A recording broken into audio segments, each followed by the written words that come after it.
નમસ્કાર મિત્રો, welcome to સાયલમ education. ફરી હું ધાર્મિક કળથથી આપની વચ્ચે કેમિસ્ટ્રીમાં આજે આપણે ઓર્ગેનિક કેમિસ્ટ્રી વિષય છે આપણે ચર્ચા કરવાનો છે અને આજે આપણે એસિડિકતાનો ક્રમ છે ઈ કમ્પેરિઝન કરવાનું છે અને મુખ્ય ટોપિક છે આજે આપણે એસિડિક ક્ષમતા છે અને આપણે કમ્પેરિઝન છે.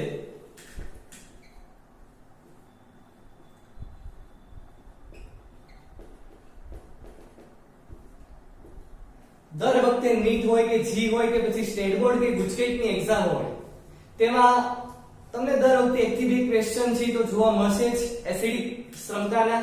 તો આજે આપણે ડિસ્કસ કરીએ એસિડિક ક્ષમતા વિશે. સૌથી પહેલા મિત્રો જોઈએ એસિડિક ક્ષમતામાં એસિડ કોને કહેવામાં આવે છે. તો એસિડ આપણે બધા વિદ્યાર્થી મિત્રો જાણીએ છીએ કે H+ નું દાન કરે એટલે કે હાઇડ્રોજનનું દાન કરે તેને શું કહેવામાં આવે છે? એસિડ. તેવી રીતે આપણે લુઈસ એસિડ બેઝ પ્રમાણે વ્યાખ્યા આપી હોય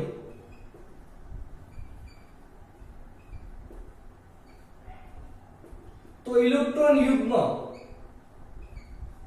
સ્વીકારે તેને શું કહેવામાં આવે છે? એસિડ. સિમ્પલ તમે વ્યાખ્યા જોઈએ ત્યાર પછી આપણે ડિસ્કસ કરીએ. માનો કે કોઈ પણ પદાર્થ સબસ્ટન્સ છે Ha છે ઇક્વિલિબ્રિયમ તે H+ ગુમાવે છે તેને આપણે એસિડ કહેવામાં આવે છે પ્લસ એ નેગેટિવ ચાર્જ.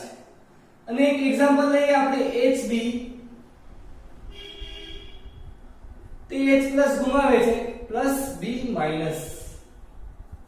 અહીં આપણે લખીએ છીએ Ka1 અને અહીં આપણે લખીએ છીએ Ka2. હવે આ જે Ha છે તે પ્રબળ એસિડ છે. કેવો છે?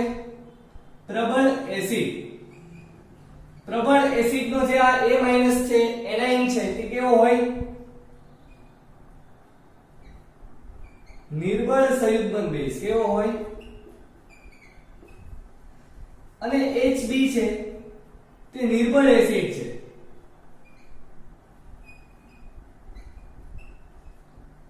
और निर्बल एसिड નો જે એનાઇન છે કેવો હોય? પ્રબળ સંયુગ્મન બેઝ. તો એ સિમ્પલ મિત્રો A- છે નિર્બળ સંયુગ્મન બેઝ છે એનો મતલબ કે અહીં એનાઇન ની સ્થાયીતા છે બધું છે. એનાઇન એટલે કે ઋણાયન તેની સ્થાયીતા શું છે? વધુ. અને Hb છે એ નિર્બળ એસિડ છે તો એનો જે B નેગેટિવ બનશે એટલે કે પ્રબળ સંયુગ્મન બેઝ તેમાં જે ઋણાયન છે એનાઇન તે વધુ સ્થાયી છે. તો એ મિત્રો તમે સિમ્પલ જુઓ તો પ્રબળ એસિડ અહીંયા તો આપણને ડાયરેક્ટ કહેવામાં આવ્યું છે Ka1 એટલે કે એક પ્રકારનો એસિડિક અચળાંક છે Ka. બેઝિક અચળાંક માટે આપણે Kb છે યુઝ કરીએ છીએ. Ka1 ની Ka2 કરતા તે પ્રબળ એસિડ છે. બરાબર, આના પરથી આપણે સાબિત કરી શકાય. તો એ સિમ્પલ તમે જુઓ Ka1 એ Ka2 કરતા પ્રબળ એસિડ છે એનો મતલબ કે એસિડિકતા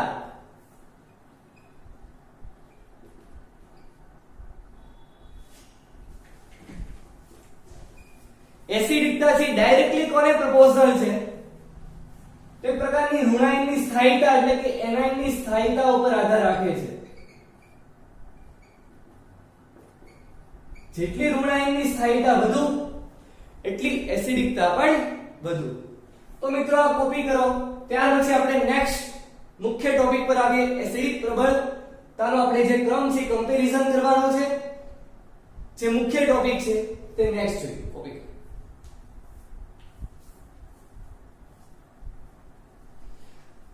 તો મિત્રો આપણે નેક્સ્ટ જોઈએ. આપણે સિમ્પલ અત્યારે ડિસ્કસ કર્યું કે એસિડ છે કોને કહેવામાં આવે છે. તેવી રીતે એસિડિક ક્ષમતા છે એ કોના ઉપર આધાર રાખે છે? Simple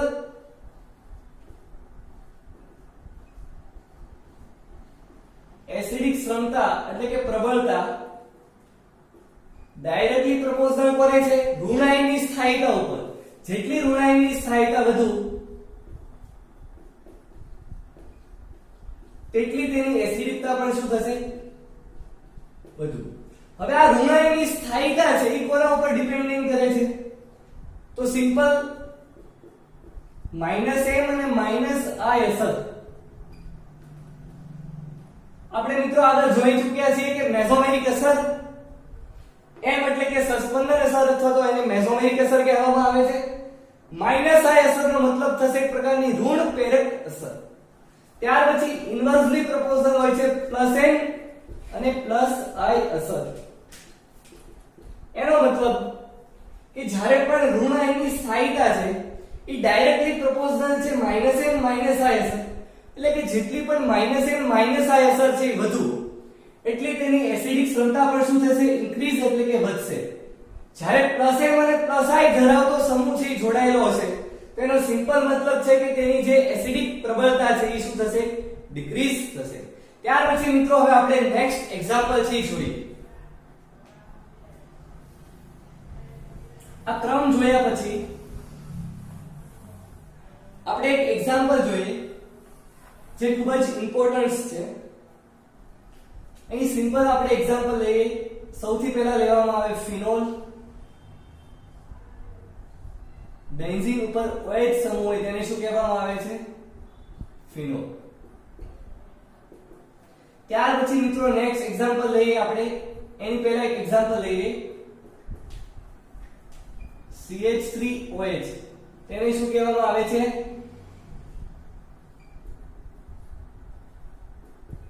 methanol. બરાબર, કારણ કે એક કાર્બન છે અને સાથે શું જોડાયેલું છે? OH. તેને મિથેનોલ. આને આપણે ઓપ્શન A અને આપણે B કહીએ. ત્યાર પછી C એક્ઝામ્પલ લઈએ. CH3 COOH જેને કહેવામાં આવે છે ઇથેનોઇક એસિડ. જ્યારે પણ કાર્બોક્સિલિક એસિડ છે એ સમૂહ હોય ત્યારે તેને આપણે એના કાર્બનને પણ ઇન્ક્લુડ કરવાનો. એટલે અહીં કુલ 1 અને 2 કાર્બન થાય છે એટલા માટે તેને કહેવામાં આવે છે ઇથેનોઇક એસિડ. નેક્સ્ટ ઓપ્શન જોઈએ D CH3 SO3H. એનો મતલબ થશે અહીં SO3H સમૂહ જોડાય છે એટલા માટે તેને કહેવામાં આવશે સલ્ફોનિક એસિડ. મિત્રો તો આપણે જોઈએ તેમ H+ ગુમાવે તેને શું કહેવામાં આવે છે? એસિડ. તો અહીં તમે જુઓ તો શું બનશે? CH3O-. અહીં તમે સિમ્પલ જુઓ તો ફિનોલ માંથી કેવો આયન બનશે? H+ દૂર થશે એટલા માટે તેમાંથી ફિનોક્સાઇડ આયન.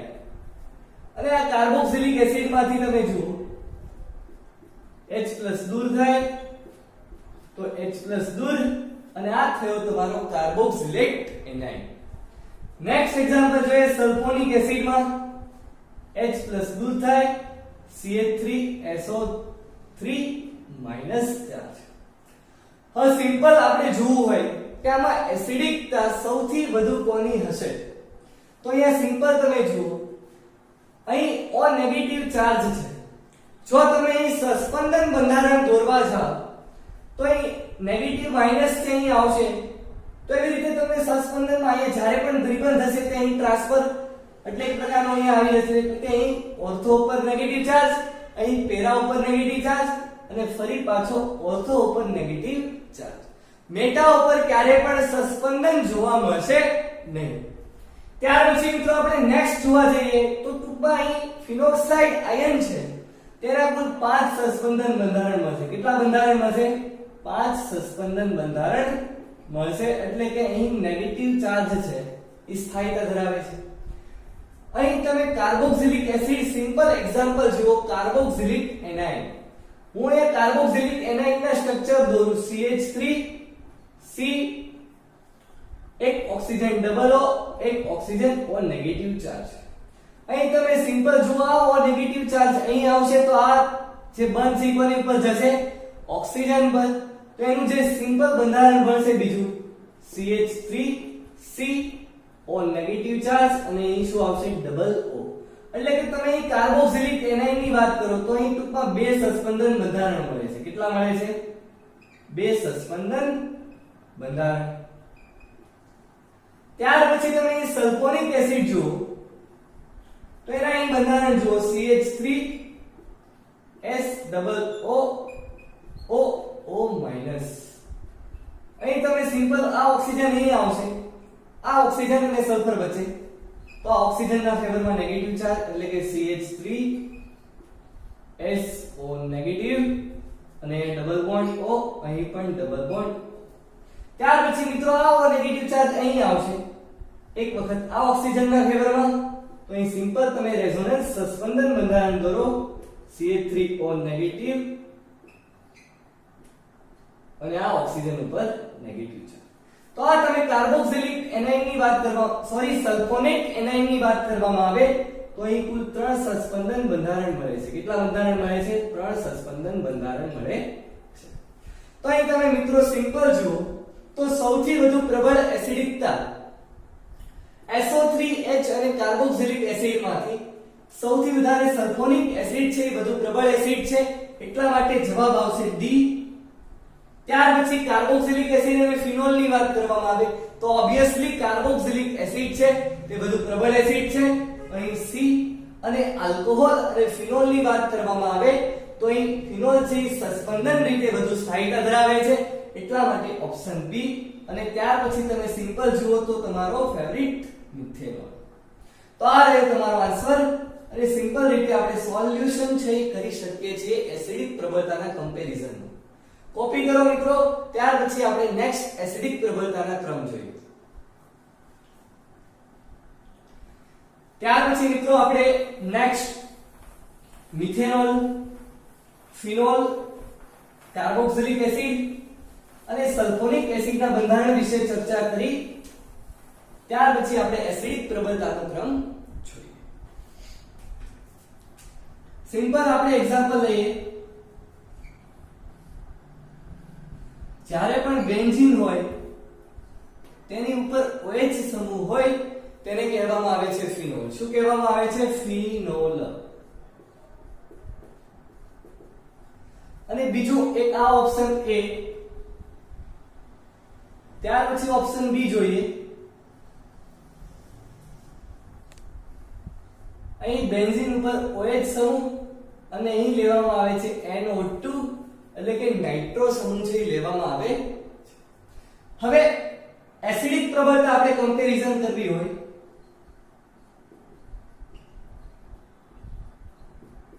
કે એસિડિકતા કોની વધુ હશે? Option A phenol, option B નું શું નામ બનશે જુઓ. આને કહેવામાં આવે છે પેરા પોઝિશન, આ ઓર્થો, આ મેટા અને આ જે પોઝિશન છે તેને પેરા કહેવામાં આવે છે. તો અહીં પેરા ઉપર કયો સમૂહ છે? NO2 મીન્સ નાઇટ્રો સમૂહ. તો પેરા ઉપર નાઇટ્રો એટલે કે P નાઇટ્રો અને આખાનું શું નામ છે મિત્રો? અહીં લખેલું છે ફિનોલ એટલે કે P નાઇટ્રો ફિનોલ. તો અહીંયા સિમ્પલ સૌથી પહેલા આપણે H+ ગુમાવે અને એક પ્રકારનો ફિનોક્સાઇડ આયન બને છે. તો આવી રીતે બંધારણ તમને જોવા મળશે O નેગેટિવ ચાર્જ. અને અહીં પણ સિમ્પલ O નેગેટિવ ચાર્જ તમને ક્યાં જોવા મળશે? અને અહીં શું હશે? NO2. એક દ્વિબંધ સાથે ઓક્સિજન અને એક બંધ સવર્ગ સહસંયોજક બંધ જેને આપણે કોઓર્ડિનેટ બોન્ડ કહેવામાં આવે છે. હવે અહીં તમે જુઓ તો સિમ્પલ આપણે આના બંધારણ દોરીએ. આ O નેગેટિવ ચાર્જ છે અહીં આવે ત્યારે આ જે કાર્બન ઓક્સિજન અને કાર્બન વચ્ચેનો દ્વિબંધ છે આ કાર્બનની માથે, એટલે એનું સિમ્પલ બંધારણ તમે જુઓ. આની ઉપર નેગેટિવ ચાર્જ, અહીં દ્વિબંધ અને અહીંયા શું આવી જશે? Plus charge. તો આના કુલ 5 બંધારણ તમને છે એ સસ્પેન્શન રીતે જોવા મળે છે. હવે અહીં ફિનોક્સાઇડ આયન તો છે જ. તો આ નેગેટિવ ચાર્જ અહીં આ ઓક્સિજન પર એટલે એનું સસ્પેન્શન બંધારણ છે અહીંયા દોરું છું. O ઉપર પ્લસ ચાર્જ, અહીંયા આવશે નેગેટિવ ચાર્જ. આવી રીતે આને તમે બંધારણ દોરો. અહીંયા સૌથી પહેલા NO2 છે. અહીંયા તમે આ દ્વિબંધ છે એક બંધ છે ઇલેક્ટ્રોન્સ જ્યારે પણ નેગેટિવ ચાર્જ હોય એનો મતલબ કે એક બંધ બનાવવા સક્ષમ હોય છે. આ બંધ છે અહીં બનશે તો આ બંધ જે છે દ્વિબંધ પાસે આવે એટલે અહીં બંધ ટ્રાન્સફર થઈ જશે અને બંધ અહીંયા પણ દ્વિબંધ એટલે આ ફેવરમાં ઓક્સિજનના ફેવરમાં તો અહીં સિમ્પલ એક વધારે સસ્પેન્શન બંધારણ જોવા મળશે ફિનોક્સાઇડ આયન કરતા ઓક્સિજન ઉપર નેગેટિવ ચાર્જ અહીં ડબલ બોન્ડ અને અહીંયા પણ O+. તો અહીંયા તમે સિમ્પલ જુઓ પેરા નાઇટ્રોફિનોલ એમાં 6 સસ્પેન્શન બંધારણ જોવા મળે છે અને ફિનોક્સાઇડ આયન છે તેમાં કેટલા સસ્પેન્શન બંધારણ જોવા મળે છે 5 સસ્પેન્શન બંધારણ જોવા મળે છે તો અહીં સસ્પેન્શન બંધારણ વધુ મળે છે એટલા માટે વધુ સ્થાયીતા ધરાવે છે એટલા માટે એસિડિકતા છે કોની હશે વધારે ફિનોક્સાઇડ આયન કરતા પેરોનાઇટ્રોફિનોલ છે તેની એસિડિકતા છે વધુ હશે બીજી રીતે પણ તમે કહી શકો કે અહીં NO2 છે એ -M સમૂહ એટલે એક પ્રકારનું મેસોમેરિક અસર જેને કહેવામાં આવે છે સસ્પેન્શન અસર કહેવામાં આવે છે તે ઋણ સસ્પેન્શન અસર આપે છે આપણને ખબર છે કે -M છે એ -I એટલે કે ઋણ પ્રેરક અસર કરતા પણ વધુ ડોમિનેન્સ કરશે અને અહીં તો ઇલેક્ટ્રોન ખેંચનાર સમૂહ જ નથી જેટલા પણ સૌથી પહેલા પણ ડિસ્કસ કરી ચૂક્યા છીએ કે એસિડિક પ્રબળતા છે એ -M અને -I ને ડાયરેક્ટલી પ્રોપોર્શનલ છે અને ઇન્વર્સલી કોને પ્રોપોર્શનલ છે +M + I જો તમને આ યાદ હોય તો સિમ્પલ તમે ક્વેશ્ચન નો સોલ્યુશન છે કરી શકો છો કોપી કરો ત્યાર પછી મિત્રો આપણે નેક્સ્ટ એક્ઝામ્પલ જોઈએ ફિનોલ અને પેરોનાઇટ્રોફિનોલ નું એક્ઝામ્પલ જોયા પછી આપણે નેક્સ્ટ એક્ઝામ્પલ ડિસ્કસ કરીએ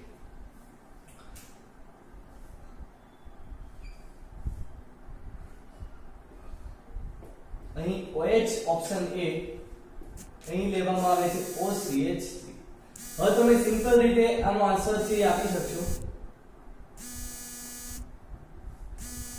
અહીં પણ OH અને અહીં શું લેવામાં આવે છે CH3 અહીં લેવામાં આવે છે OH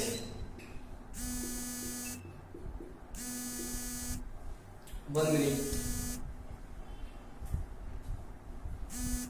પછી આપણે નેક્સ્ટ એક્ઝામ્પલ જોઈએ એસિડિક પ્રબળતાનો ક્રમ હવે આપણે એક્ઝામ્પલ લઈએ છીએ ફિનોલ બેન્ઝીન ઉપર જ્યારે પણ ફિનોલ હોય અને અહીં OCH3 મિથોક્સી બરાબર ઓપ્શન A ત્યાર પછી ઓપ્શન B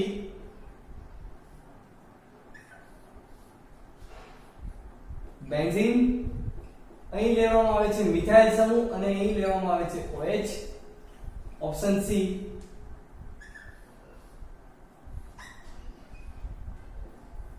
OH અને અહીં ત્યાર પછી આપણે લઈએ ફ્લોરીન અને ઓપ્શન D અહીં આપણે ઓપ્શન D લઈએ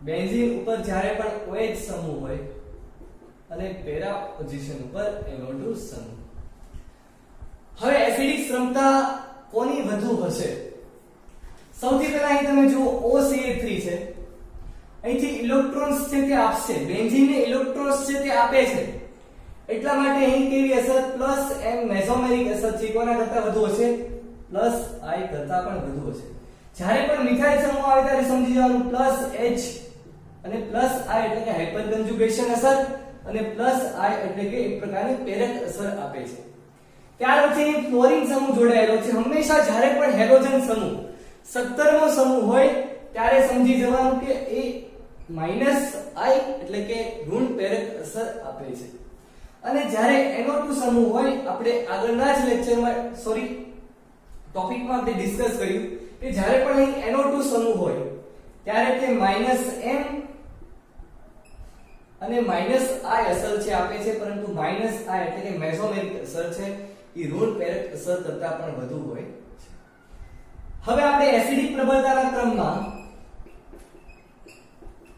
જ્યારે પણ EWG ગ્રુપ જોડાયેલું હોય ઇલેક્ટ્રોન વિથડ્રોવિંગ ગ્રુપ તે કેવી અસર આપશે -M -I inversely proportional to +M + I electron withdrawing group એટલે શું અને ઇલેક્ટ્રોન રિલીઝિંગ ગ્રુપ એટલે શું? Electron withdrawing group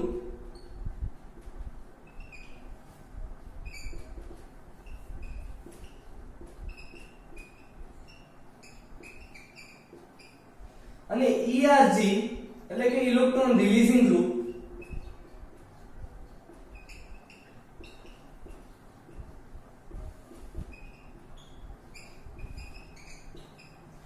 simple EWG group અને ERG નો મતલબ થશે ઇલેક્ટ્રોન વિથડ્રોવિંગ ગ્રુપ એટલે કે ઇલેક્ટ્રોન ખેંચનાર સમૂહ અને ERG નો મતલબ થશે ઇલેક્ટ્રોન આપનાર સમૂહ.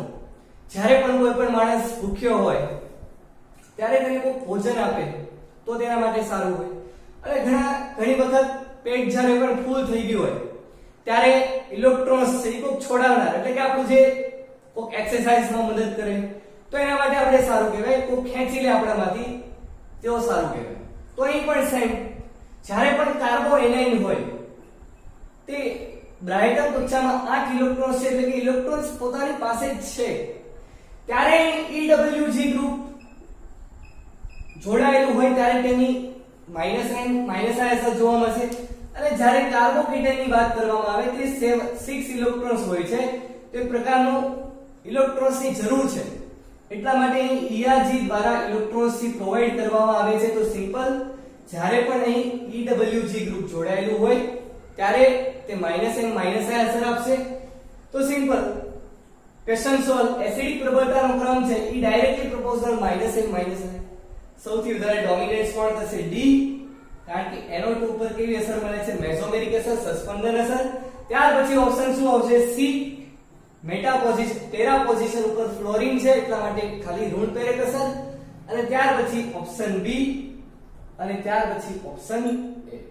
ધીસ કોલ્ડ એસિડિક પ્રબળતાનો ક્રમ. ખૂબ જ ઈઝી અને એક્ઝામ પર્સપેક્ટિવ થી તમે જોવા જાવ તો ખૂબ જ ઇમ્પોર્ટન્ટ એક્ઝામ્પલ છે. ત્યાર પછી મિત્રો આપણે નેક્સ્ટ એક્ઝામ્પલ સોલ્વ કરીએ કોપી કરો. નેક્સ્ટ એક્ઝામ્પલ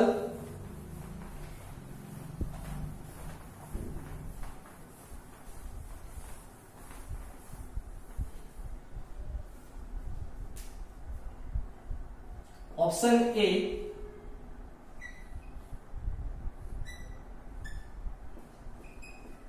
અહીં OH સમૂહ જોડાયેલ છે અને અહીં NO2. ઓપ્શન B, ઓર્થો ઉપર NO2 સમૂહ છે.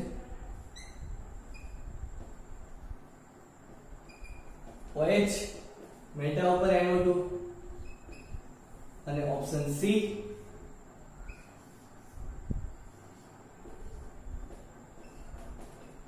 પેરા ઉપર NO2. Para nitrophenol, meta nitrophenol અને ઓર્થો નાઇટ્રોફિનોલ કહેવામાં આવે છે. હવે આપણે એસિડિક પ્રબળતા વિશે ચર્ચા કરીએ કે એસિડિક પ્રબળતાનો ક્રમ સૌથી વધુ શેમાં હશે? હકીકત તમે જુઓ તો અહીં OH છે, અહીં NO2 છે એટલે કે નજીકથી ઇલેક્ટ્રોન ખેંચશે. અહીંયા સમૂહ છે એ નજીકથી ઇલેક્ટ્રોન ખેંચશે NO2 સમૂહ એટલે અહીંયા -n -i કરતા પણ ડોમિનેન્સ છે. અને હંમેશા મિત્રો ધ્યાન રાખો કે જ્યારે પણ મેટા સમૂહ ઉપર નાઇટ્રો આવે ત્યારે તે ખાલી મેટા ઉપર સસ્પેન્શન ક્યારે થાય ને એટલે કેવી અસર જોવા મળશે? તેમાં ઋણ પ્રેરક અસર. અને પેરાની વાત કરવામાં આવે ત્યારે પેરા અસર પણ શું થશે? -m છે -i કરતા ડોમિનેટ થશે. પરંતુ અહીંયા ફિનોક્સાઇડ કરતા અહીં જે NO2 સમૂહ છે એ ઘણું દૂર છે ઓર્થો કરતા. તો સૌથી પહેલા આપણે ઓર્થો નાઇટ્રોફિનોલ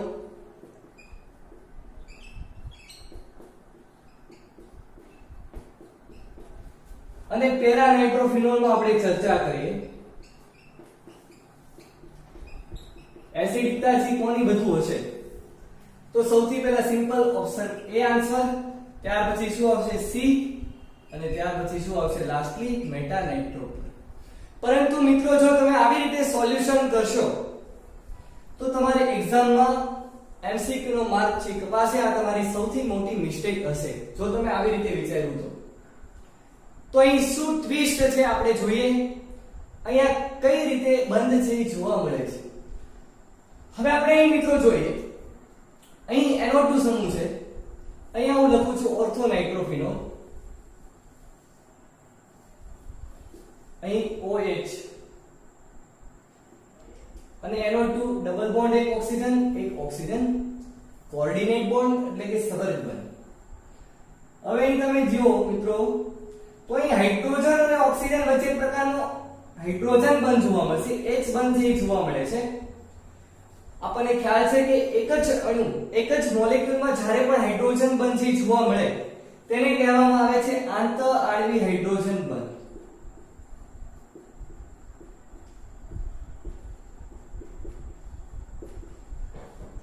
ત્યાર પછી આપણે મિત્રો ચર્ચા કરીએ.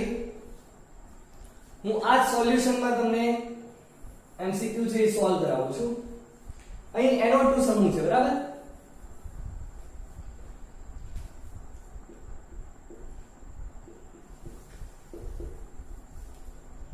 હવે મિત્રો અહીં તમે જુઓ તો અહીંયા ડબલ બોન્ડ સાથે એક પ્રકારનો એક હાઇડ્રોજન છે એ જોડાઈ જશે અને આવી રીતે બેન્ઝીન છે જોવા મળશે.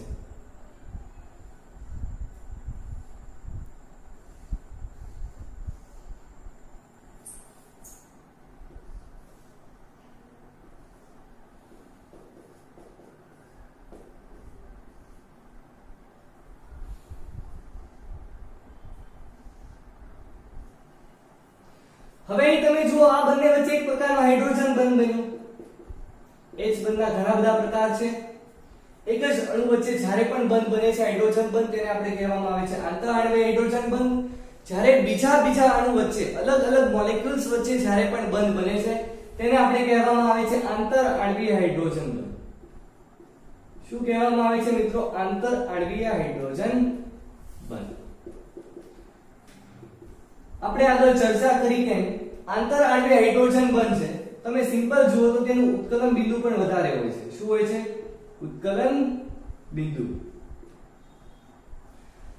હવે આંતર આણ્વિક હાઇડ્રોજન બંધ એક જ અણુમાં હાઇડ્રોજન બંધ બનતું હોવાથી આપણને ખ્યાલ છે એસિડિક કોને કહેવામાં આવે? હાઇડ્રોજન દૂર થાય. તો અહીં તમે મિત્રો સિમ્પલ જુઓ તો અહીંયા તો હાઇડ્રોજન બંધ ખૂબ જ મજબૂત બંધ બની ગયો છે. તો H છે તે દૂર કરી શકાશે નહીં. એટલા માટે એસિડિકતામાં તમે જુઓ સિમ્પલ તો પેરાનાઇટ્રોફિનોલ છે એની એસિડિકતા કોના કરતા વધારે? ઓર્થોનાઇટ્રોફિનોલની એસિડિકતા છે એ પેરાનાઇટ્રોફિનોલ કરતા તેની એસિડિકતા ઓછી અને ત્યાર પછી ફાઇનલી કોણ આવશે? B. તો મિત્રો સિમ્પલ આપણે આજે ફિનોલના એક્ઝામ્પલ છે સોલ્યુશન લીધેલા છે. ત્યાર પછી આપણે નેક્સ્ટ વિડિયો લેક્ચરમાં આપણે આગળ એસિડિક અને બેઝિકતાના ક્રમ જોશું. ખૂબ જ મિત્રો આ ઇમ્પોર્ટન્ટ ટોપિક્સ છે. દર વખતે જીઓસી માંથી ક્વેશ્ચન જો પૂછવાનો હોય તો આ ચેપ્ટર માંથી જરૂર ક્વેશ્ચન છે પૂછાય છે.